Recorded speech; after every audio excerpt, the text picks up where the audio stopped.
Hey guys, and welcome to the Refrag Academy. In this video, we'll dive into the advanced version of the A go on Mirage. Super effective, and especially when you add more layers to it, it can work even against the best teams in the world. So pay attention, learn something. It's gonna be great. When you do an advanced A go on Mirage, it's very important that you establish presence elsewhere on the map before you do it. So instead of having all 5 players moving towards the A bomb site from the beginning, you're gonna spread out a little bit. Player number 5 in this instance is gonna be the B apps guy, who's also gonna serve as a lurker later on. He'll start out the round by pulling out a smoke and smoking top window, just to make sure that the window player doesn't get too much information coming out of middle. After he's done the smoke, he will proceed to then walk into B apps, and from this point and onwards, his entire role is basically to be a lurker. He needs to find the right timing where he's gonna walk underground, he's gonna clear to make sure that there's nothing down here, he's gonna walk all up, and at this point, he's just gonna sit here like a rat, basically, and wait for the moment to strike, while everyone else is doing the hard part. So this is player number 5. Player number 4 is gonna walk out middle and establish a bit more presence. That could be done in a few different ways. Now that the smoke is there for him, could be that you're just flashing out middle like this, or flashing in front of connector like this, just to make sure that if there's a player in connector peeking, he now feels that mid control is being obtained. This sells the illusion to the opposing team that you're doing a default or you're doing some mid control stuff. So as soon as he's throwing the flashes like this, just gonna leave, move on, and get back towards the A bomb site. Meanwhile, you have player number 1 walking into A apps, and I'm gonna get back to him later. He's just gonna walk into A apps and he's gonna be ready to execute. Player number 2 and number 3 and player number 4 returning from middle, they're once again gonna set up for the smoke. So you want the CT spawn smoke, you want the classic stair smoke, and you want this guy, who in this case is going to be player number 3. You want him to smoke jungle, like I've shown before, like this, and you're going to add a different layer. He's also going to pull out a Molotov, which if you aim at this little black spot right here, that's going to put a Molotov in sandwich. So now already we have the smoke in jungle, we have the smoke stairs, we have the smoke CT spawn, and you added a Molotov towards sandwich, which is another position you then don't have to clear when get up towards the A bomb site. Same goes for the player up here in A apps. We're returning to our lovely guy up here, who's now waiting. His whole job is just to hold palace, and at the right moment, if there's no smoke, he can try to peek out after the smokes fade, throw this Molotov, and that's going to be a Molotov under balcony. Now there's also a way of throwing the Molotov while there is a smoke. If you're standing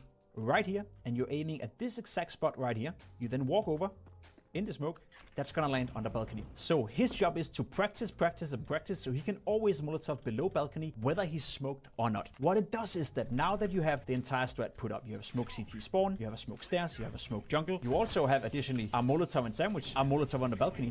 There's only very few places the CT player can be at. That's gonna be default, that's gonna be behind firebox. So once you pop out on the same flash as we do in the normal A go, you have way less areas to focus on. You're coming out 4 guys still, 1 from palace, 3 guys from ramp. And as I said, if we turn to the player down here, his entire role in this strat is waiting for the right moment. And it's all about feeling, all about timing. He can stand in this position, he can listen, okay, they're making a rotation from short, so maybe he can hear the guy rushing out catwalk, rushing in towards connector, and he catches him while he's doing the rotation. Or he's letting him do the rotation, and after he's done it, then he sneaks up and then he walks in, because odds are that if they're smoked off jungle, there'll be 1 or 2 guys playing behind this smoke, standing right here, waiting to go through the smoke or waiting to be flashed through the smoke, and that's when you pounce. So for this player down here, he almost has the most important role where timing is everything. If he can come in from behind the ranks and just get 1 kill, all of a sudden you sandwich the A bomb site while you're doing an execute where you already have eliminated under balcony and sandwich due to 2 Molotovs. So this is an advanced way of doing it where you add more layers to it, you add more grenades to it, and you add more timing. It also adds another risk to it, because if the underground player is being caught off guard or if he misses his timing, then odds are the A execute will be slightly less effective because you're only 4 players coming out instead of 5. So it requires a bit of maturity, it requires a bit of, I guess, experience in the game before you nail it down, but you always want to try to add more layers to it, and once you master it, as I said, this can work against some of the best teams in the world. We even see the pros using it